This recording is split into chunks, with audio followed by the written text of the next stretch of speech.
Hello guys, आज आपण बनवणार आहे स्वीटकॉर्नची खिमा भाजी। त्याच्यासाठी आपण बाउलभर स्वीटकॉर्न घेतले आहे। ते थोडं मिक्सरला क्रश करून घेणार आहे, जास्त बारीक नाही, जाड बारीक थोडंसं वाटण करून घेणार।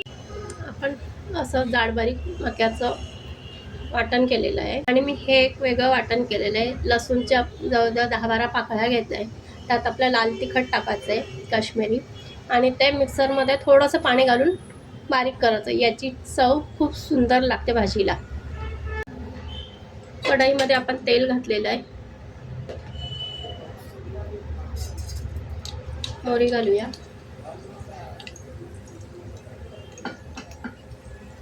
हिंग घालणार आहे,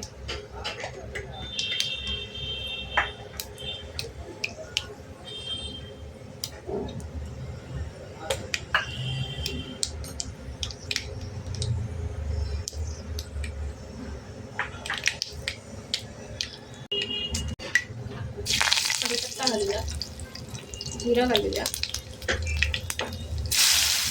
कांदा घालायचा,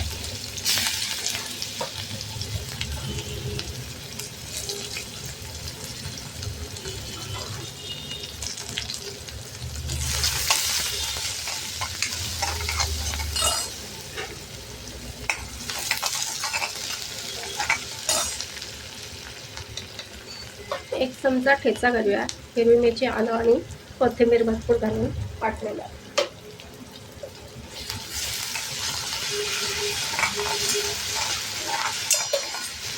आणि बारीक गॅसवर परतून घेऊया।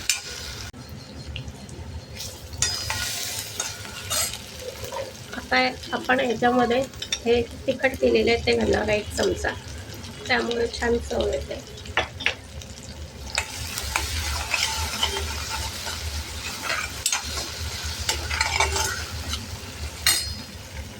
टोमॅटो घालूया, बारीक चिरलेला, कांदा परतून घेऊया।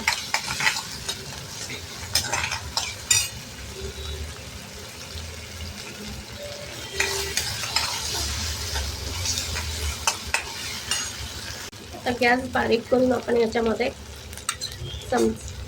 1 चमचा 1.5 चमचा दही घालूया। दही पण आता छान परतून घेऊया।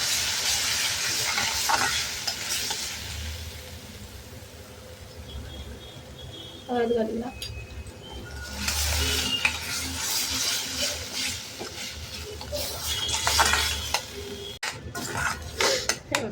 असं छान टेक्स्चर येतं भाजीला।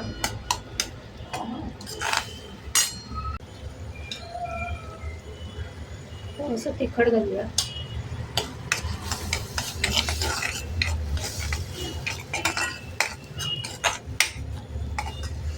आणि आपण हे बारीक केलेलं मक्याचं कणसाचं पेस्ट घालूया।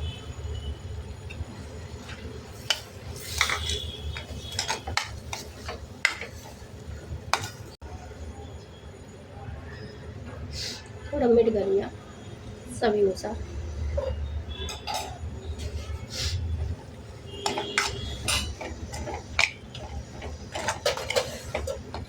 किंचित थोडंसं पाणी घालायचं शिजण्यात।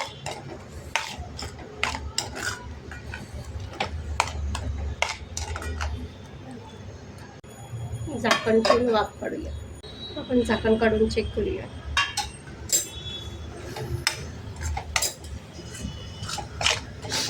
आपला छान खिमा तयार झाला आहे। कोथिंबीर पेरूया,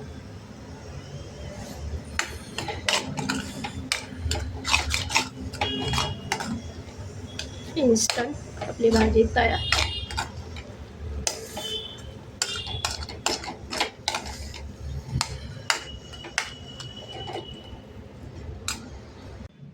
आपला मक्याचा खिमा तयार आहे। रेसिपी आवडल्यास लाईक, शेअर आणि सबस्क्राईब करा। धन्यवाद।